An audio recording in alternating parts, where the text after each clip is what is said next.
Baroda, un Maharaja de l'état de Baroda, également connu sous le nom de Sarajirao III, organisa un jour devant un public de milliers de personnes une bagarre entre un lion de Barbarie, appelé Atlas, venant des montagnes de l'Atlas entre l'Algérie et le Maroc, contre un tigre du Bengale, mangeur d'hommes, originaire de la région indienne de Shimla.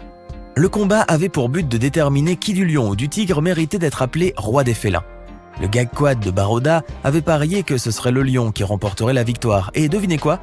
Il a finalement dû payer 37 000 roupies, la monnaie courante de l'époque, pour avoir perdu son pari puisque, contre toute attente, le lion avait été mutilé par le tigre ce jour-là.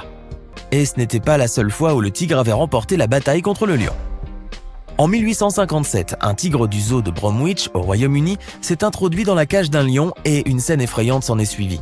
Même si la crinière du lion a sauvé sa tête et son cou d'une blessure grave, le tigre a néanmoins réussi à arracher le ventre de son adversaire et en quelques minutes, il est décédé.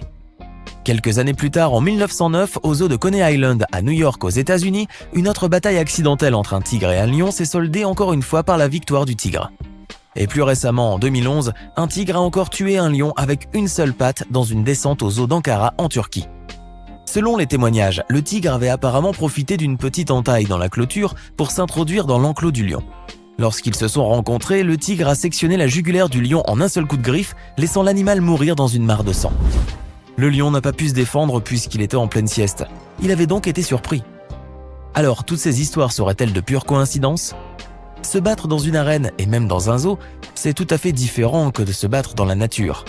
Alors que se passerait-il si un tigre rencontrait un lion dans le milieu naturel ? C'est précisément à cette question que nous allons tenter de répondre aujourd'hui. Une question de taille. Les tigres sont connus pour être plus lourds que les lions. Ils peuvent peser jusqu'à 300 kg, légèrement au-dessus des 260 kg du lion. Les tigres sont plus lourds que les lions car ils possèdent tout simplement plus de masse musculaire que ces derniers. En ce qui concerne la taille de ces deux félins, celle-ci ne diffère pas tellement du tigre au lion.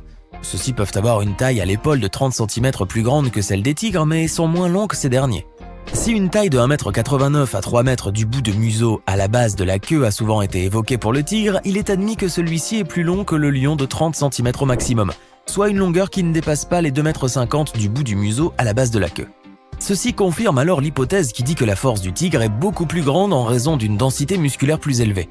Et comme un muscle plus dense est aussi un muscle plus fort, ceci en fait un premier avantage pour les tigres. Remarquez aussi la largeur des pattes du tigre et son centre de gravité inférieur. Bien qu'il soit plus bas lorsqu'il ouvre un combat par bond ou qu'il s'élève sur ses postérieurs, il peut atteindre une plus grande distance et glisser ensuite avec une patte plus grande et plus lourde avant même que le lion n'ait le temps de l'attraper. Ce qui fait que, sur les pattes arrière, le tigre a plus de contrôle que le lion lors d'un combat, sachant que les deux emploient instinctivement la même méthode, celle de se lever pour bloquer et frapper l'adversaire. Vous comprendrez qu'une fois de plus, les tigres ont une large avance sur les lions. Parlons à présent des griffes des deux félins.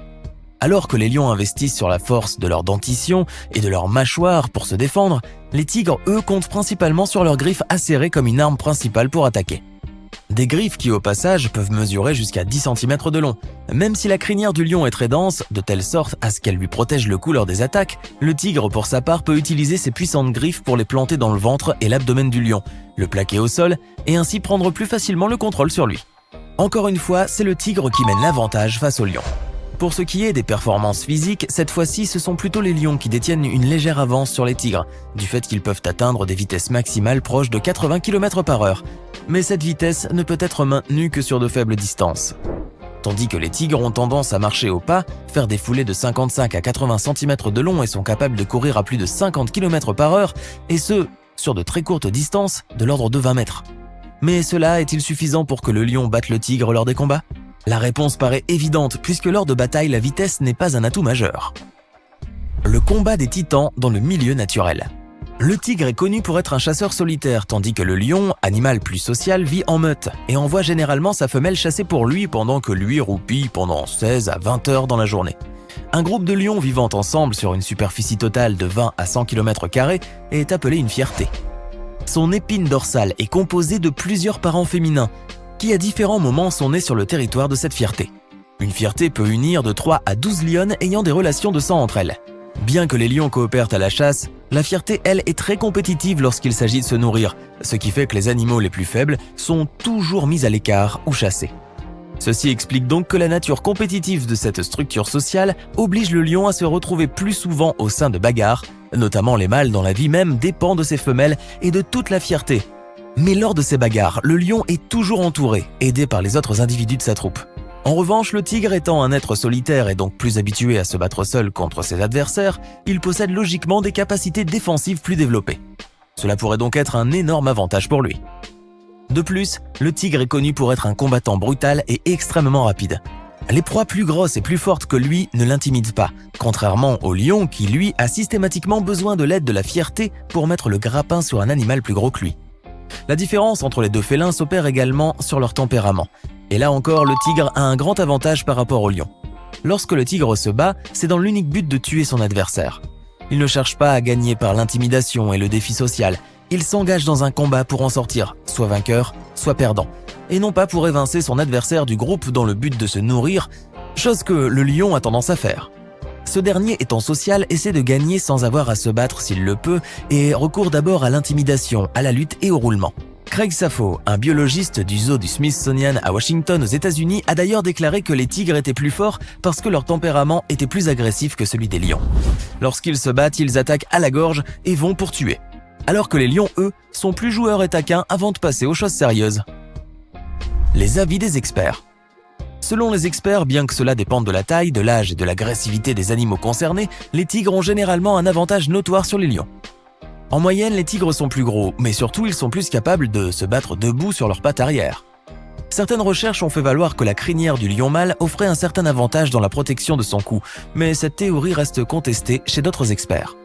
Pour résumer, l'histoire a montré que le tigre gagnait plus souvent les batailles que les lions. Même si les avis des experts divergent beaucoup, tout porte à croire que le tigre est celui qui a le plus de chances de gagner, et pas le lion. Et ceci grâce au fait qu'il représente un adversaire plus fort, plus rapide, plus féroce et donc plus redoutable, peu importe s'ils se trouvent tous les deux en captivité ou dans un milieu naturel. Mais notons que le lion et le tigre peuvent aussi être les meilleurs amis du monde, si toutefois une proie ne se met pas en travers de leur chemin. Alors qu'en pensez-vous? D'après vous, lequel du tigre ou du lion est le plus fort? Pensez-vous que les études scientifiques qui se basent sur l'anatomie des deux félins, leur tempérament ainsi que leur performance physique